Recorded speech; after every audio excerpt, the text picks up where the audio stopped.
పరిపాలనలో ఈరోజు అన్ని వర్గాలు కూడా నష్టపోయి ఉన్న పరిస్థితులు కనిపిస్తాయి. ఈరోజు చంద్రబాబు నాయుడు గారి పరిపాలనలో ఏం జరుగుతా ఉంది అంటే విద్యారంగము, వైద్య రంగము, వ్యవసాయ రంగము, పారిశ్రామిక రంగాలు, మహిళా సాధికారత, సుపరిపాలన అన్ని కూడా ఈరోజు విధ్వంసమే కనిపిస్తుంది చంద్రబాబు నాయుడు గారి పరిపాలనలో.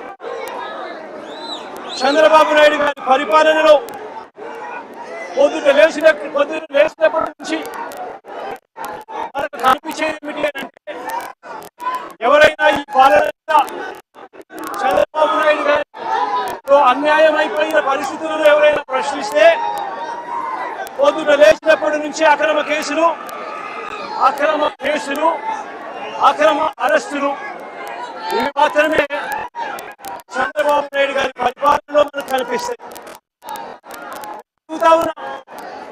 ఈరోజు ఈ వెన్నుపోటు పార్టీ వల్ల చంద్రబాబు నాయుడు గారి పార్టీ అంటే వెన్నుపోటు పార్టీ.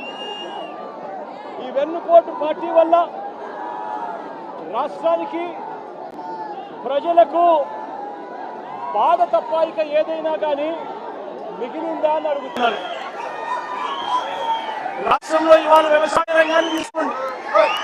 67% జనాభా వ్యవసాయం మీద ఆధారపడి ఉన్న నేపథ్యంలో 26 నెలల కనీసం ఏ పంటకి కూడా గిట్టుబాటు ధర వచ్చాయని అడుగుతా ఉన్నాను. ఈ 27 26 నెలలుగా వరికి కానీ, మొక్కజొన్న కానీ, అరటికి కానీ, కొబ్బరికి కానీ, పత్తికి కానీ, పువ్వులకు కానీ, పెసలకు కానీ, సజ్జలకు కానీ, మిర్చికి కానీ, పొగాకు కానీ, ఉల్లికి కానీ, టమాటో కానీ, కొక్కో కానీ, చీనీ కానీ, చివరికి ఆకుమా రైతులకైనా కూడా ఇవాళ ఇక్కడికి వచ్చి నేను పొగాకు రైతుల ఆక్రందనల మధ్య నిలబడున్నా. ఈ పొగాకు రైతులు సంబంధించిన పంటను తీసుకున్నా. ఇవాళ కనిపిస్తున్నది ఏమిటి అంటే సంక్షోభమే. రైతులు ఇవాళ రోడ్డు పరిస్థితులు కనిపిస్తా ఉన్నాయి. ఈరోజు గిట్టుబాటు ధర రాక ఇదే జంగారెడ్డిగూడెం మండలం, ఇదే ఏలూరు జిల్లా బుటాయిగూడెం మండలం నుంచి వెంకటేశ్వరరావు అన్న తన భార్య ఈరోజు నా పక్కన నిల్చొని 2 బర్రెలు ఉన్నాయి. అదే సాగు రాక పంట అమ్ముకునే పరిస్థితి లేక ఆత్మహత్య చేసుకున్న పరిస్థితి నా కళ్ళకి కనిపిస్తా ఉంది. ఈ అమ్మ ఆక్రందన వినేదానికి కనీసం ఒక ఎంపీ, ఒక మంత్రి, కనీసం ఒక ఎమ్మెల్యే కూడా పరామర్శించలేదు. వాళ్ళు రేట్లు అన్యాయంగా పడిపోతా కనీసం పరామర్శ కూడా నోచుకోలేదు ఈ తల్లి. నేను అడుగుతా ఉన్నా, ఒకసారి వైఎస్ఆర్ కాంగ్రెస్ పార్టీ ప్రభుత్వం అంటే 2023-24 వైఎస్ఆర్ కాంగ్రెస్ పార్టీ ఒకసారి గమనించినట్టయితే రైతులకు సంబంధించి 2023-24 మధ్య మన చివరి ఏడాదిలో ధరను గమనిస్తే రాష్ట్ర వ్యాప్తంగా అంటే ఉత్తరాది ప్రాంతం, దక్షిణాది ప్రాంతం 2 ప్రాంతాలు కలిపితే రాష్ట్ర యావరేజ్, రాష్ట్ర సగటు ధర 289 రూపాయలు 23-24 మధ్య కొనుగోలు జరిగాయి. హైయెస్ట్ రేటు 411 రూపాయల చొప్పున కొనుగోలు జరిగింది. నేను అడుగుతా ఉన్నా, ఈ విషయం ఏం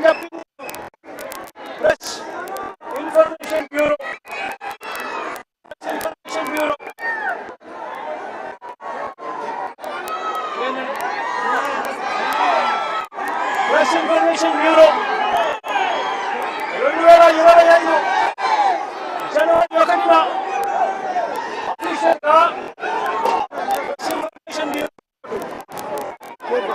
అఫీషియల్గా 2025 ముఖ్యమంత్రిగా ఉంటుండగా జనవరి 1వ తారీఖున అఫీషియల్ గా రిలీజ్ చేసింది. ఆ ప్రెస్ నోట్ లో చెప్పిన ఫిగర్లు ఇవి.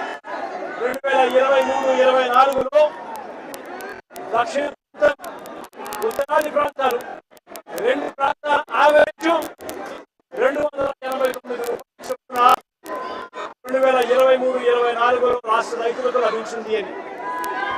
అదే మాదిరిగా హైయెస్ట్ రేటు 411 రూపాయలకు కొన్నట్టుగా నిర్ధారిస్తూ ప్రెస్ ఇన్ఫర్మేషన్ బ్యూరో అఫీషియల్ గా రిలీజ్ చేసిన ప్రెస్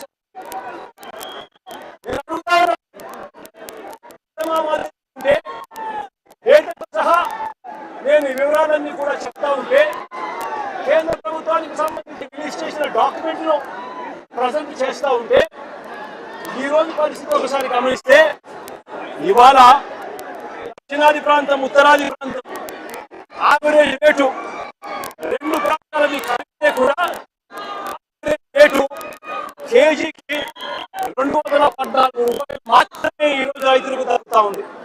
అంటే ఎక్కడ 289 రూపాయల యావరేజ్ రేటు, ఎక్కడ 214 రూపాయలు యావరేజ్ రేటు అని చెప్పి ఈరోజు గట్టిగా చంద్రబాబు నాయుడు గారి ప్రభుత్వాన్ని నిలదీస్తా ఉన్నాం.